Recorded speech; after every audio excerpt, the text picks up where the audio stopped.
बहुत टाइम बाद मेरे फ्रेंड का मेरे पास कॉल आया। थोड़ा सा परेशान साउंड कर रहा था, तो मैंने उससे पूछ लिया क्या हुआ। तो उसने मुझे बोला कि यार जॉब मेरी ठीक नहीं चल रही है और ये 9 to 9 की जॉब से मैं बहुत फ्रस्ट्रेट हो चुका हूं। तो मैंने उसको बोला ठीक है, हम लोग शाम को मिलते हैं, चाय पे चर्चा कर लेते हैं। हम लोग शाम को मिलते हैं, उससे मैं पूछता हूं कि 9 से 9 की जॉब मतलब। तो उसने बोला कि मैं सुबह 9 बजे घर से निकलता हूं और कब रात के 9 बज जाते हैं मुझे पता ही नहीं चलता। मेरा दिन कब निकल जाता है, मैं खुद को टाइम नहीं दे पा रहा, फैमिली को टाइम नहीं दे पा रहा। इन शॉर्ट मैं फ्रस्ट्रेट हो चुका हूं। तो मैंने उसको बोला ओके, जो भी इंसान जॉब करता है हर दूसरा इंसान यही चीज फील करता है कि उसे अब जॉब क्विट करनी है। तो मैंने उससे ओपन एंडेड क्वेश्चंस पूछे कि क्या अगर तू जॉब क्विट करता है so what is your next move, next plan क्या रहेगा।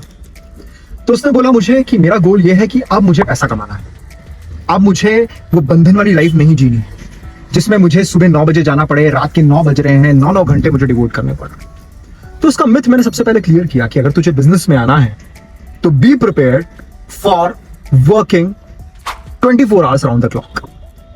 अगर तेरा खुद का बिजनेस है ना तो तेरे को रात को 1 बजे भी उठना पड़े ना, you have to do that.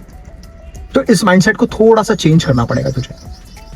तो जब जॉब क्विट करने की बात आई तो मैंने उसको बोला ठीक है, इमेजिन कर तूने आज जॉब क्विट कर दी, कल से तू बिजनेस स्टार्ट कर रहा है, तेरे पास कुछ फंड्स अवेलेबल होंगे, तेरी सेविंग्स होंगी, क्या बिजनेस करना है। He was stuck, he was again stuck. मैंने उसको बोला जॉब क्विट करने का तब सोचो जब आपके पास प्लान बी ऑलमोस्ट रेडी हो, आपने रिसर्च कर ली हो, आपका प्लान डिसाइडेड हो, आपने कुछ चार्ट आउट करके रखा हो। अगर आप उस स्टेज पे हो, अगर आपने प्लान चार्ट आउट करके रखा है, तब तो आप क्विट करने की बात करो, सोचो।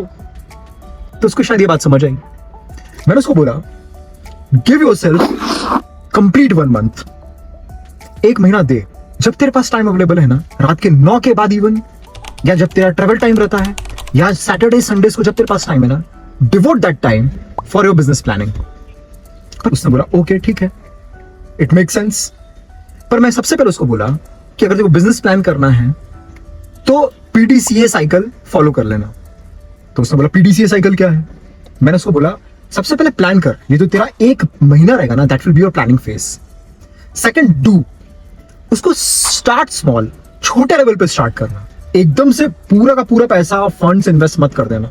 Then third phase is checking. अब तेरे को चेक करना पड़ेगा कहां यू वेंट रॉन्ग, कहां you went right, and then act, then execute your business. तो ये पीडीसीए साइकिल याद रखना, first plan, then do with starting small, then check with all the filters, and then execute and act. This is PDCA cycle. Final execution business का जब करना जब आप अपने सब्जेक्ट मैटर के मास्टर बन जाओ। तो उसने बोला हाँ मुझे पता है, मैं 1 महीने में शायद मास्टरी लेवल अचीव कर लूंगा।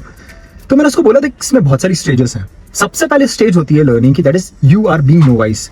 आपने किसी से बिजनेस आइडिया सुना, आपने रिसर्च करी, अब आप उस पर्टिकुलर बिजनेस के बारे में जानने लग गए हो, आपको उस बिजनेस पर्टिकुलर एनवायरमेंट के फॉर्मूलाज पता है, रूल्स पता है।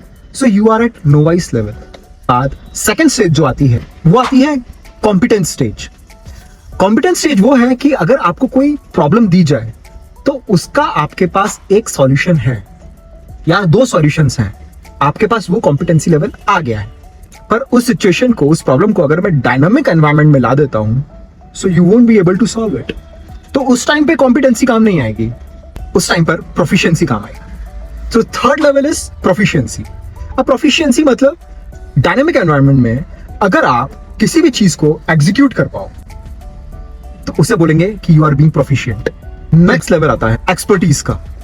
अब एक्सपर्टीज ये हो गया कि मेरे पास अब ओवरऑल प्रॉब्लम है, अब किस प्रॉब्लम में मुझे क्या सॉल्यूशन देना है और उससे क्या मेरी फाइंडिंग्स है, और इस फाइंडिंग्स को दूसरी प्रॉब्लम में मैं कैसे यूटिलाइज करूं। That is being expert in particular business.